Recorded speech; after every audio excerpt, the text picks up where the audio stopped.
Hello and welcome to Inside Out, the show that brings the outdoors into your home. We take you to some of the most beautiful places in the country and explore the latest issues with special guests. Now, during recent months, so many of us have realised just how precious the opportunity to get outdoors is. In this episode, we explore the physical and mental benefits as we travel along the south coast. From international research based in Falmouth through to community projects in Dorset and the South Downs. We also stop off in Plymouth to discover what it's like to live in a National Trust mansion. So grab your boots and join me as we step outdoors. Now, one of the things rated among the top benefits for people using countryside mobility is the positive effect on their well-being. And that relationship between the natural environment and health and well-being is one that's become an increasing focus of research. I thought it'd be interesting to discover more of this, and so I was delighted to find a portal for this right on the doorstep at the University of Exeter. I'm very pleased to be joined by Ben Wheeler, who's part of the team there, and he's going to give us more of an insight. Ben, thank you very much for joining us. Do you want to start by giving a bit of context about this initiative, Beyond Greenspace? Perhaps tell us how it came about and what it's looking to achieve. Well, this project Beyond Greenspace was one of the first projects we started at the European Centre for Environment and Human Health. And the centre was set up to do research on all aspects of the connections between the environment and health. So both the sort of risks of the environment for our health, but also the benefits. And so the Beyond Greenspace project, the idea really was to start getting into the depths, really, of our relationship with the natural environment and how it might impact on our health and well-being. And I mean, I think I see nearly every week there's a new piece of research that's coming out telling us how important that relationship is. And I understand that that you're really acting as a portal, gathering all of that information together and helping to present it to people. That's right. So we sort of started a blog as part of the Beyond Greenspace project. We've really used that blog to kind of bring together the research that we do on nature and health and well-being, but also to bring together other stuff as well. So we do quite a lot of work with partners, and so we use the Beyond Greenspace portal, I guess, to try and share some of that stuff that tries to bring together, what do we know about these relationships? And perhaps more importantly, what can we actually do about it? And I guess the question is, what are we learning? I mean, there does seem to be, as I said, an increasing recognition of the relationship between spending time in the natural environment and its effect on our health and well-being. Could you tell us a bit more about what you've discovered over the years, really, in terms of that? When we started this, the research centre about 10 years ago, our understanding was based primarily on studies that might just say, well, what's the relationship between green space and health? But in Beyond Greenspace, one of the things we really wanted to do was actually to think about, well, the environment is way more complicated than just green space and built environment. Our natural environments are, of all different shapes and sizes and types and qualities. I was going to say, are there particular environments that you found had a particularly beneficial impact? We're just getting there, really, with that kind of question. I think one of the suggestions in the Beyond Greenspace project and in a couple of other projects was around blue space. And that's actually really interesting, the field of research that we've been doing at the centre on watery environments. And it sort of sounds like one of those questions that might be a bit of an obvious thing. People love going to the beach for their holidays, people love time spent by the water, but we don't really understand that much about that. So over the last few years, we've been doing quite a lot of work around blue spaces and how important they are. And I guess the one aspect is what you've just described there as where we spend time. But I guess, is there also anything that's coming through in terms of the frequency? Yeah, that's a great question. We produced a piece of work last year, and the suggestion from that data is that somewhere around 2 hours a week seems to be a bit of a threshold. And I should say on that time out in nature doesn't have to be physically active. So we control So this isn't, these are two separate things. And actually, that 2 hours a week bringing health benefit could just be by spending that rest and relaxation time outdoors in good quality natural space. Obviously, the recent months have seen our relationship change in many ways. For some people, I'm guessing there's probably been more of a connection as they've been using the daily exercise to get out into the natural environment and have appreciated it all the more. For other people, because of the need to shield or for other reasons, they've been much more constrained in terms of having to stay indoors. But I know that maybe if people are fortunate enough to at least to have their own garden, I think there's been a piece of research I saw on your blog that has been done in partnership with the RHS, looking at how that in itself can be a benefit. Could you tell us a little bit about that? Yeah, that's right. So that work just came out a couple of weeks ago, actually. And again, we were able to use the survey data to look at sort of thousands of people in terms of whether or not they had an access to a private garden or a shared garden or other sorts of outdoor space like a yard or a balcony. So access to those spaces and also what they did in them. So that was really interesting in that study to be able to find that there were benefits for people's health and well-being of having access, particularly to a private garden, but also to other kinds of outdoor space. But also that was kind of amplified, if you like, by doing things in that garden, whether it was even just spending time, relaxing out in the garden, or actually gardening proactively, and that seems to bring the best kind of benefit.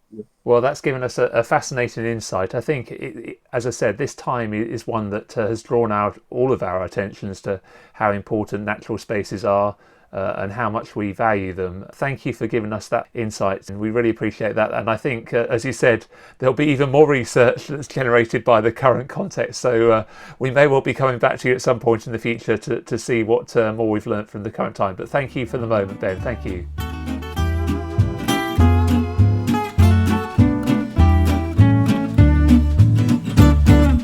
Well, hopefully you were able to pick out what Ben was saying. Unfortunately, technology doesn't always cooperate. And apologies too for the tardy arrival of this latest episode, but it is with good cause. As you probably know, Inside Out is brought to you by Countryside Mobility, an initiative which helps people access beauty spots around southwest England through a network of all-terrain scooters available for hire. As you'll understand, most of our partner outdoor attractions have been closed in recent times, but many are now either opening or planning to do so in the next month, so we're working hard with them to ensure that we can include scooter hire in a safe way so that people can enjoy exploring again. It is taking quite a bit of time. We've got 50 different sites that we're working with, but we're really excited as we look to the future. And with that optimism and a touch of tardiness in mind, here's a minute or two of a musical interlude brought to us by Johann Strauss, Voice of Spring.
Well, having heard earlier from Ben about growing evidence showing the difference it makes to spend time outdoors, I thought it'd be great to find out how this looks on the ground. One area of the country which is looking to tap into the transforming power of nature is the South Downs, and I'm very pleased to be joined by Kate Drake, who leads their work on health and well-being. Morning, Kate. Hello, pleased to be here. Great. Well, virtually, I guess. Whereabouts are you based? So I'm actually based in Midhurst, which is in West Sussex, which is probably about in the centre of the South Downs. So yeah, it's a very beautiful part of the country. And I understand the South Downs is celebrating a birthday, isn't it? It's I guess some people aren't probably even aware yet that it's a national park. Yeah, that's right. So this year is actually its 10th anniversary. It's the newest national park in the country. So it's very exciting. Yes, exactly. You share the 10th birthday with our own scheme, Countryside Mobility.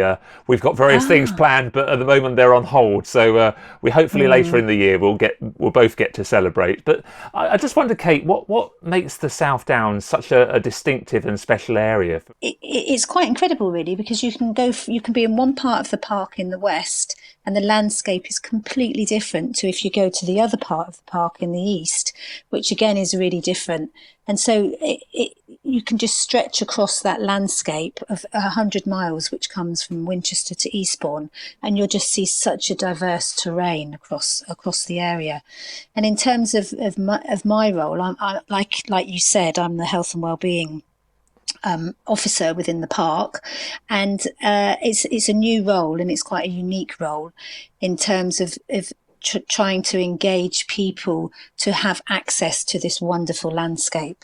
What are you hoping to achieve, Kate? So my role is very much around linking in with those communities that wouldn't ordinarily access or have the opportunity to access the national park as a way of improving their health and well-being. And my role specifically is looking at some of those communities who are from higher levels of social deprivation, and maybe people who are experiencing challenges within their life around mental health or complex health needs, around isolation and loneliness, and using this wonderful asset that we have around us as a way of engaging those individuals and those communities. That's quite a range of diverse groups that you mentioned there that wouldn't normally have access. What specific examples of initiatives have you been taking to give them that access and for it to make the difference in their lives? So just as I was coming into this role, there was an initiative and a project that was set up with a local community arts group in Hampshire. And it was a fantastic initiative and project, which was around engaging some of the local communities around a specific part of the South Downs Way, which is called Butser Hill. And it was around a radius of probably about 10-20 mile radius around that area of engaging the local community, in specifically people with anxiety, low level mental health issues, loneliness, isolation, and using this specific site as a way of people reflecting and engaging with what was going on in their lives, and then using art to reflect on that. And then we brought in a local community artist who worked with these individuals. And what was so unique about that project was some people, although they'd lived in this area for quite a long time, some of them all their lives, had never specifically been to this location. So it was really, heartwarming. And then people went away and reflected on that and came together on a weekly basis as a community to put their reflections on paper and made sculptures, some amazing pieces of art. And some of the responses that came out of that project were people saying, this is the first time I've been in the landscape. It really helped me to engage with other people who were experiencing similar health issues to myself. It was amazing. Completely amazing. Fantastic. And as you said, it makes a huge difference to people on so many different levels. I guess you've got various plans of other initiatives that you want to take forward. One of the questions I asked when I first started was, we're trying to engage people to use and experience and benefit from the landscape and from being in the park. But for some people, it's quite alien to them. It might not be something that they're used to. So what do we have to offer, and what do people want? What's come up just in the short time that I've been here is around making it a comfortable space for people and not too unfamiliar. Yeah. So what we're looking at doing is bringing specific geographic locations across the park, because the park is quite a large area, and community hubs in a way, where there's a toilet, where there's a cafe, where we can then bring partners in to be delivering and offering opportunities for people that they're asking us for. Social prescription is a term that people may have heard but not necessarily be familiar with. Can you tell us a little bit about what do we mean by social prescription? My understanding of social prescribing and social prescription is around when someone presents to a GP, their clinical needs or medication needs can be covered off by the GP, but sometimes people are experiencing social isolation or other ways that would really benefit from them if they connected back to their community. So in this instance, it's prescribing people to go out into green open spaces, to come into the park. And so this project that we're working on at the moment, or I'm working on at the moment, is around taking people out into the park, going for a short walk, and then enabling people and discussing with people about, what the landscape means to them. Some of the, early responses that we've had are people saying, this is amazing. I'm going to come back here with my family. It's taking me away from, all the chaos that's going on in my life at the moment. It's just giving me the opportunity to breathe. Obviously, things are more difficult at the moment in terms of people being able to get out maybe as much as they'd like to. And I just wondered how you've adapted your work, and whether you have any tips for people who are listening who maybe at the moment can't get out as much as they would like to. Yeah, I think any connection with nature is so powerful. And I know on a personal level, right at the beginning of lockdown, I'm very fortunate. I have a small garden. So just for me personally, being able to go out into the garden and just to listen and to breathe and to hear and to taste and to use all my five senses. And I think that's one of the things that we've been trying as a park, is taking the park to the people. Yeah. So some of our rangers have been doing Facebook live sessions around just being outside, or it could be as simple as building a pond. And at the moment, I've just had the go ahead actually with a ranger where we're looking at doing some virtual walks. We did one last week where a ranger went out around Midhurst Common, which again is in West Sussex. And it was a very short 30-minute virtual walk on Facebook Live, and just talked about what she could see, the local habitats, the local landscape, and shared it. And then people were able to interject because it was live. They were able to ask her questions. So we're looking at doing that, and also then doing some recorded walks that people would be able to then, if they want to go out or they're able to go out, they could then use these walks as a guide of showing them where would be good places to walk that's local to them. So that's quite exciting. That is, and I guess the other advantage of them being virtual is that you don't have to be local to be able to enjoy those. So we'll have to get a link from you, Kate. Add that to the description so that if people want to join one of those virtual walks, wherever they are in the country or even in other countries, they'll be able to join in with that and see how beautiful the South Downs is. Thank you ever so much for your time this morning, Kate. It's been fascinating to hear what you're doing. Thank you very much. It's been a pleasure, and thank you for inviting me to come along and talk.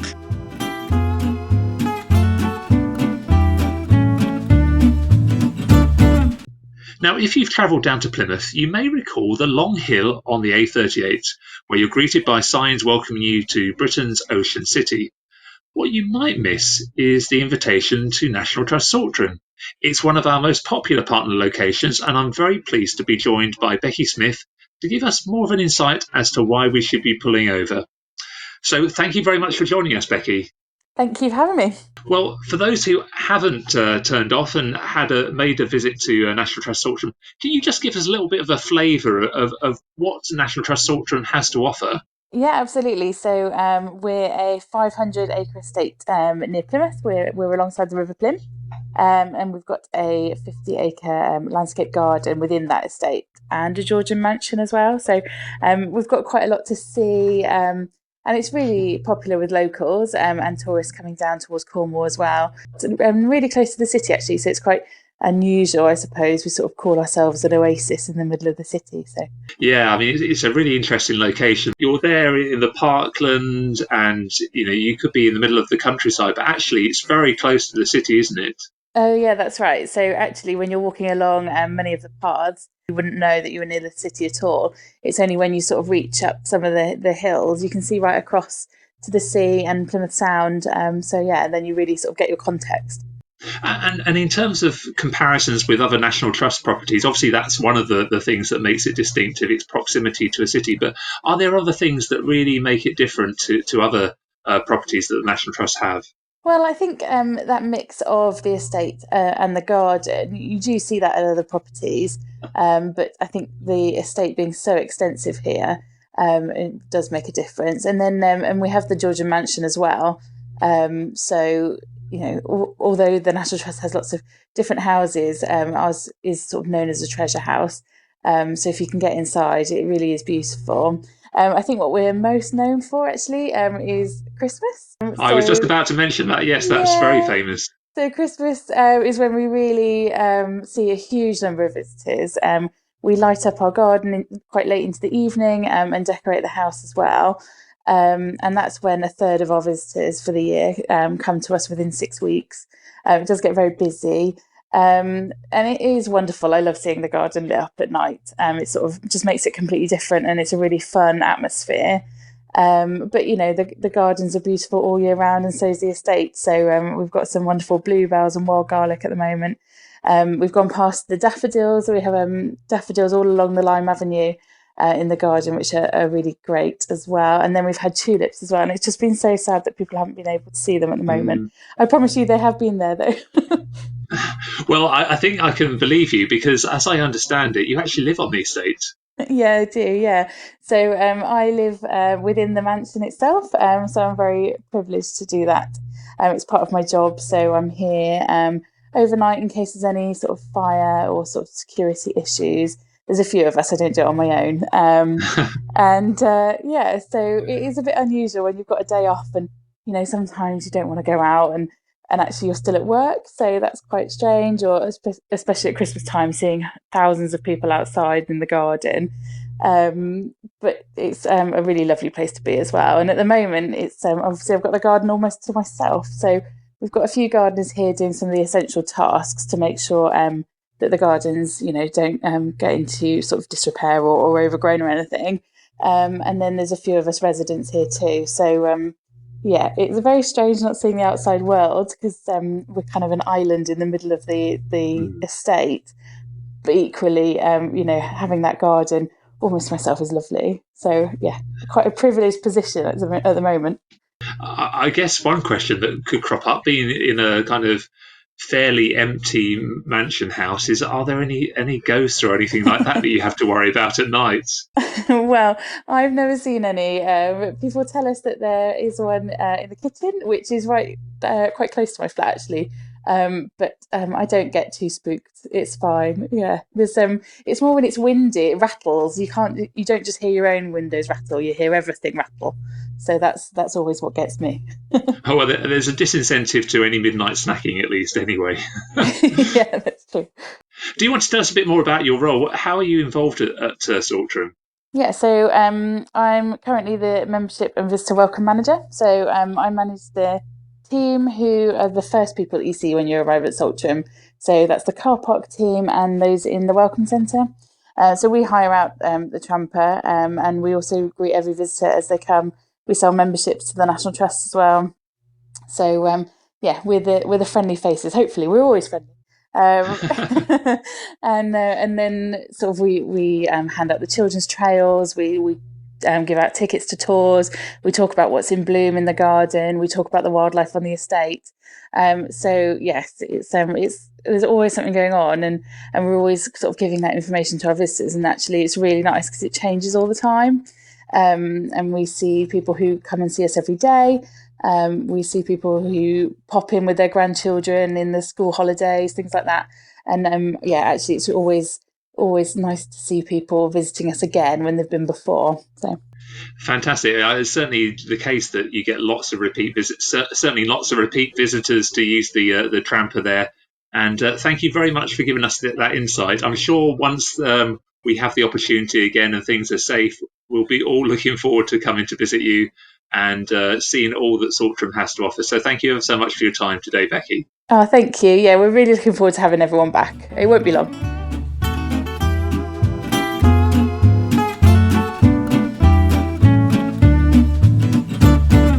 Well, if you're encouraged by what Kate had to share about the work in the South Downs, you must listen on now to hear another fantastic example of how being outdoors can really change lives.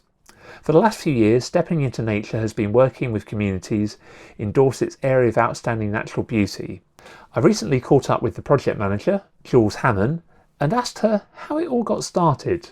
Well, we were looking at how we can connect people to the natural environment, how we can increase that connection, and through looking at research and stuff, noticed there was gaps for people who were maybe living with a long-term health condition, or maybe living with dementia, or in a caring role, and that's kind of how it started. We then looked at how we could make activities more inclusive so people could join them.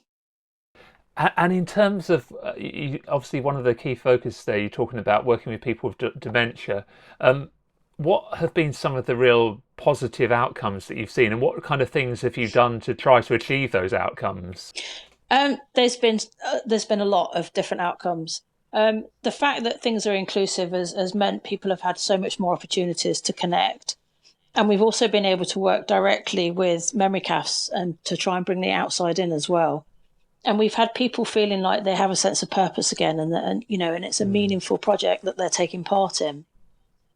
And the relationship between the carer and the person that they're caring for actually has benefited from, interacting outside and taking part in a joint activity.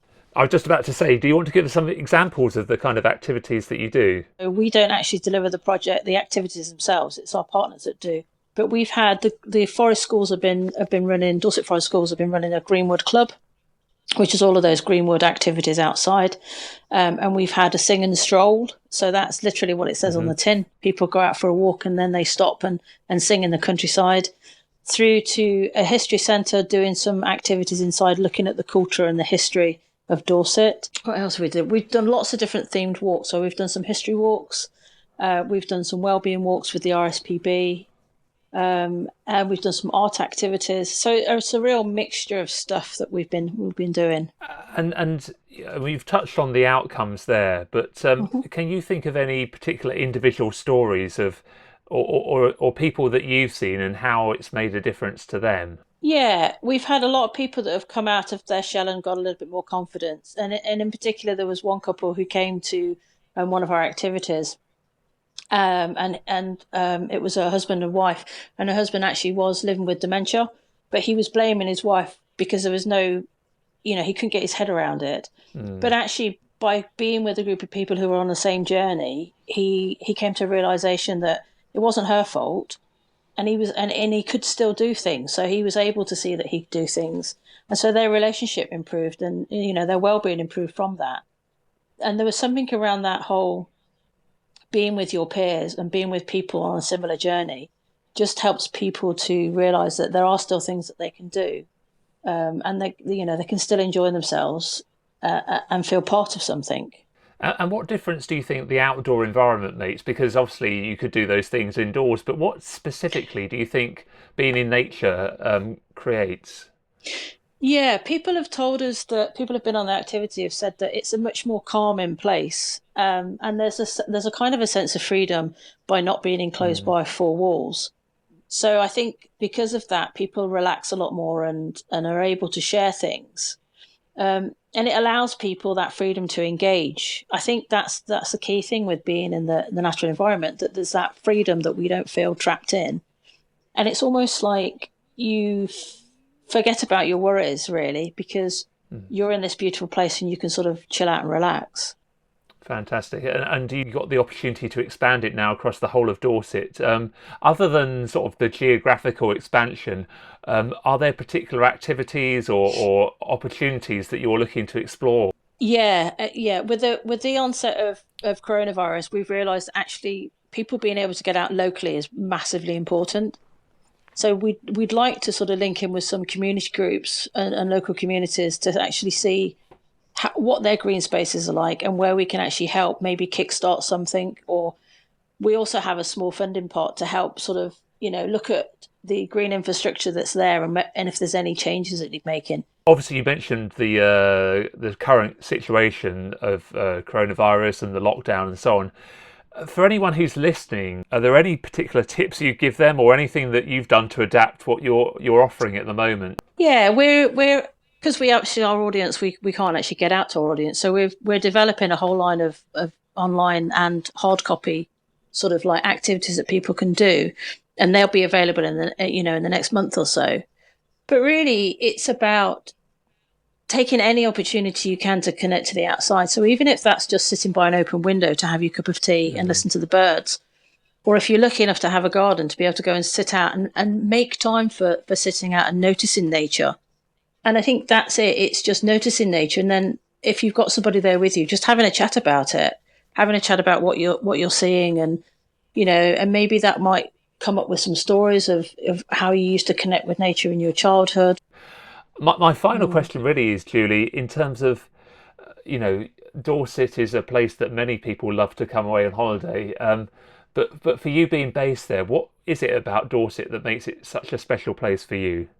I used to work in Coventry, so I used to do a motorway journey, and not having any motorways down here was definitely a draw. Not having to travel anywhere was definitely fantastic. But yeah, it's just a variety, I think, that we have here. It's so beautiful, and there's so much out there for everybody. Fantastic. Well, thank you ever so much for your time. I think we're all now looking out of our window or thinking of Dorset, and maybe hoping that we can get there sometime in the near future if we're not lucky enough to be based there. Thank you very much, Hugh.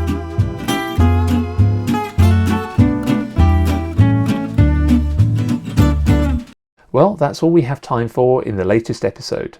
But if you're new to the podcast, do go back and listen to the previous episodes.